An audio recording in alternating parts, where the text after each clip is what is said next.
Hello everyone, my name is Corinna Dengler and I'm a feminist ecological economist and degrowth scholar activist based in Vienna, Austria. I work as a postdoctoral researcher at the Department for Socio-Economics at Vienna University of Economics and Business. My research there is situated in heterodox economics, most notably at the intersection of ecological economics, feminist economics, and global political economy. I'm passionate about that, of course, but more generally about all kinds of scholarship and activism that arise in the fields and especially at the intersections of feminisms, decoloniality, and the environment. Spaces for co-thinking about and actually co-creating careful social-ecological transformation motivate me to follow this passion. Well, we can distinguish care work from care ethics or care as a broader attitude, as I just used the careful social-ecological transformation. Let me explain the notion of care work, which is crucial for feminist economics. Care work, in a narrow sense, refers to a caring activity provided by a caregiver to a care receiver. For example, when I care for elderly relatives or my sick flatmates, or when a nurse in a hospital provides care to their patients. Care work can be either paid or unpaid. It can be provided by families, by the market, by the state, by non-profit organizations, or by the community. The important thing that classifies it as care work is the content of this work, which often involves asymmetrical power relations, emotions, intimacy, limited autonomy, and vulnerability.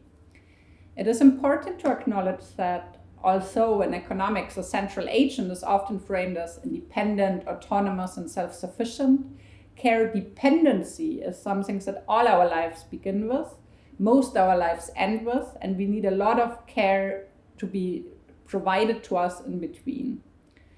Broader conceptions of care go beyond human subject-subject relations. Care as a keystone of social-ecological transformation is not only directed towards persons, but also to non-human life forms and the complex web that makes life on this planet possible.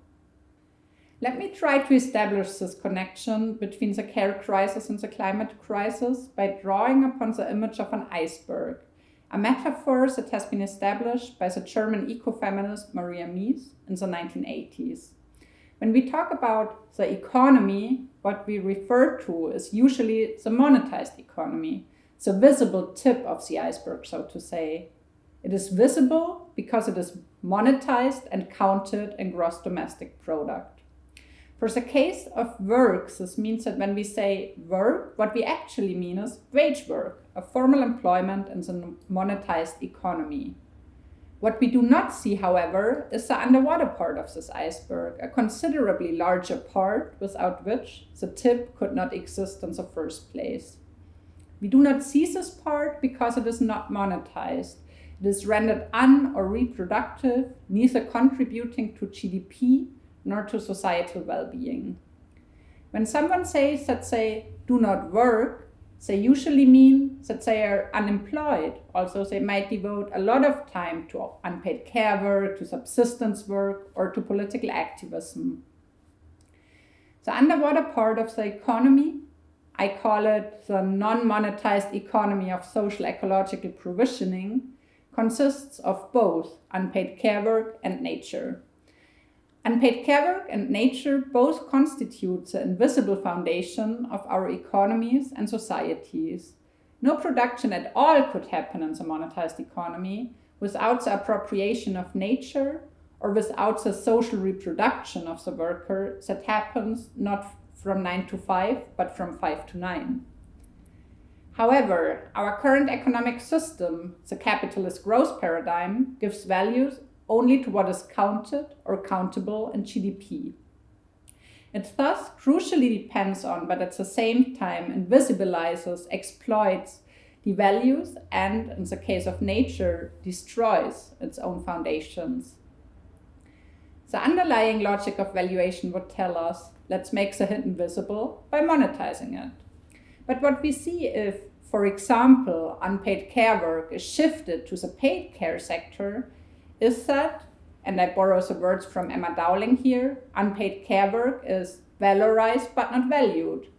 And we see worrying symptoms of a care crisis, including chronic understaffing, systematic underpayment, overwork, and health hazards for those who care.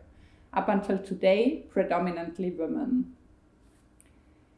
It is important to think the care crisis and the climate crisis together because there exists a structural similarity of the devaluation of female-coded care work that lies at the roots of the care crisis and the destruction of nature that leads to the climate crisis.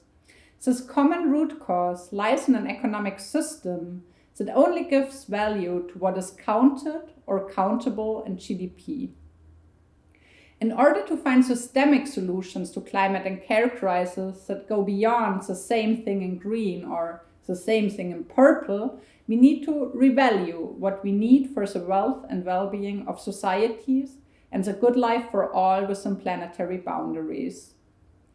And it is important to think about this good life for all from an intersectional perspective, which means that it is not enough to reach, for example, formal equality between a white middle-class woman and a white middle-class man, who then outsource all their caring responsibilities to a migrant care worker. Both with regard to care crisis and climate crisis, we need to be very sensitive of how intersectional inequalities are reproduced, not only with regard to gender, but also, for example, regarding race and class. Black feminist economist Nina Banks, in this regards, calls for an economics as if people at the bottom mattered. We will find ourselves in a world which is structurally more caring, a world that is focused on life-making rather than profit-making, and a world that has the sustainability of life as the ultimate goal of economic activity.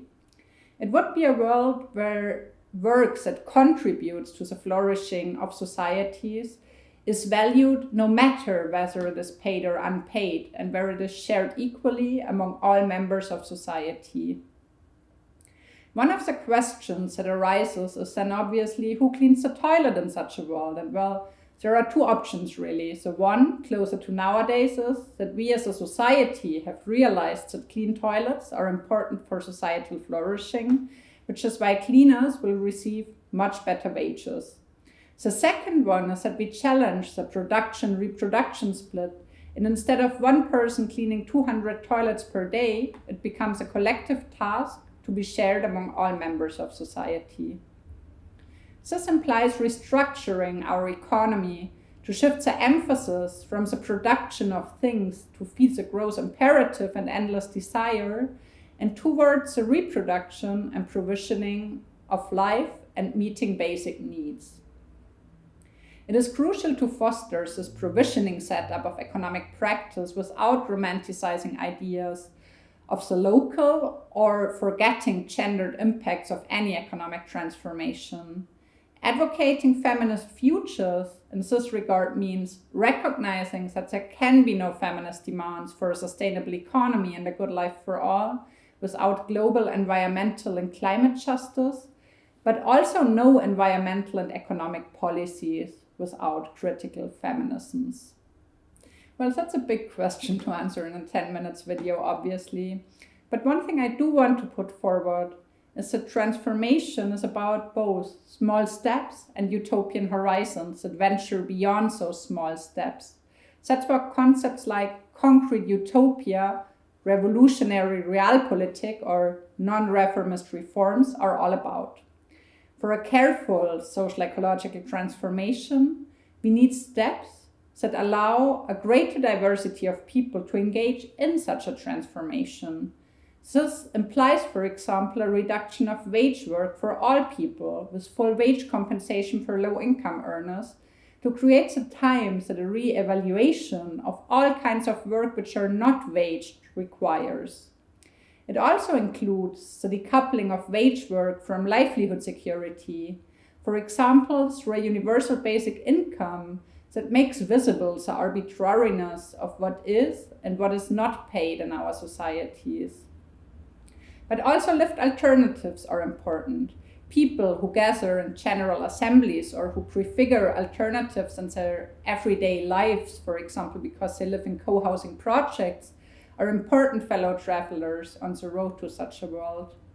Talking very generally now, I think it's of the uttermost importance, really, not to stop at the sometimes very depressing analysis of climate crisis and care crisis, but to find ways to organize, to collectively respond to, and thus to prefigure more socially just and environmentally sound systems together.